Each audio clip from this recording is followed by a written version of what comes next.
ഞാനിപ്പോ കൃഷ്ണഗിരിയാണ് ഉള്ളത്. അപ്പൊ ഇതിലെ പോകുന്ന സമയത്താണ് ഒരു കച്ചവടം കണ്ടത്.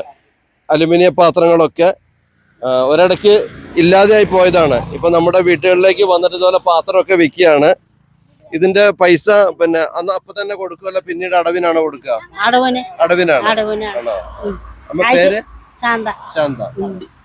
ഈ പാത്രത്തിനൊക്കെ എത്ര രൂപ വരും? 300 ചില്ലറ പറഞ്ഞു, 400 ചില്ലറ പറഞ്ഞു. അപ്പൊ ഉള്ളതുപോലെ ഇപ്പൊ കൊടുക്കും. ഇപ്പൊ ഉള്ളതുപോലെ കൊടുക്കും. ഇനി ആഴ്ചയിൽ 100 കൂലി കിട്ടുമ്പോ കൊടുക്കും അല്ലെ? എത്ര രൂപ കൂലി കിട്ടും? 350 ഒരു ദിവസം. താമസം കിട്ടും? താമസമുണ്ട്. ഭക്ഷണം ഞങ്ങളെ കൊണ്ടുപോകണം. നിങ്ങൾ തന്നെ കൊണ്ടുവരണം. ഓക്കെ. നമ്മുടെ പേര് ജഗദമ്മ.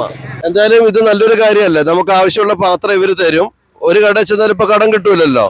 കൂലി കിട്ടുന്ന അനുസരിച്ച് പിന്നെ കൊടുത്തു തീർക്കാം. അപ്പൊ അങ്ങനെ കടം തരുമ്പോ ചിലപ്പോ ഒരു 10 രൂപയൊക്കെ കൂടുതലായിരിക്കും. എന്നാലും നമുക്കൊരു സന്തോഷമല്ലേ? ഓക്കെ. നിങ്ങളുടെ പേര്? എന്റെ പേര് വേലായുകുട്ടി. എവിടുന്ന്? പാലക്കാട്. ഞാൻ കഴിഞ്ഞ ആഴ്ച പാലക്കാട് ഉണ്ടായിരുന്നു. കൊല്ലങ്കോട്, അഗ്രഹാരം അവിടെയൊക്കെ ഉണ്ടായിരുന്നു. എവിടെ താമസിക്കുന്നത്? ബത്തേരിയാണ്. അപ്പൊ ഇത് സ്കെയിൽ എങ്ങനെയാ ഇതിന്റെ? ഇത് ഈ മൂടിയുള്ള അളവെടുക്കാൻ വേണ്ടിട്ട് എത്ര ഇഞ്ച് പാത്രം വേണം എന്താണെന്നൊക്കെ നോക്കുമ്പോ അതിന്റെ അളവെടുക്കാൻ വേണ്ടിട്ട്. ആണോ?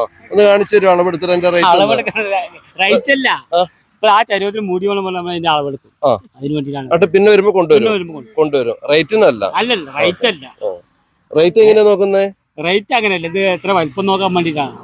എത്ര ഇഞ്ച് അളവാണ് ഇവർക്ക് ഇപ്പൊ നിങ്ങൾ കൊടുക്കുന്നുണ്ടല്ലോ. അപ്പൊ ഇത് നമ്മളൊരു കിലോയിൽ 100 രൂപ കൂട്ടിട്ട് കൊടുക്കും. അല്ല, അതിപ്പോ നിങ്ങൾ ആഴ്ചക്ക് വന്നിട്ട് പൈസ ഒക്കെ വാങ്ങണമല്ലോ. അതൊന്നും ഒരിക്കലും കൂടുതലല്ല. അല്ല, ഞാൻ ചോദിക്കുന്നതേ, ഇതിന്റെ തൂക്കം നിങ്ങൾ എങ്ങനെയാ നോക്കുന്നത്? ഞങ്ങള് തൂക്കിട്ട് വരുന്നതാണ്. അല്ലാണ്ട് ഇവിടുന്ന് തൂക്കുന്നില്ല. കൊണ്ട് നടക്കാനുള്ള ബുദ്ധിമുട്ടുണ്ട്.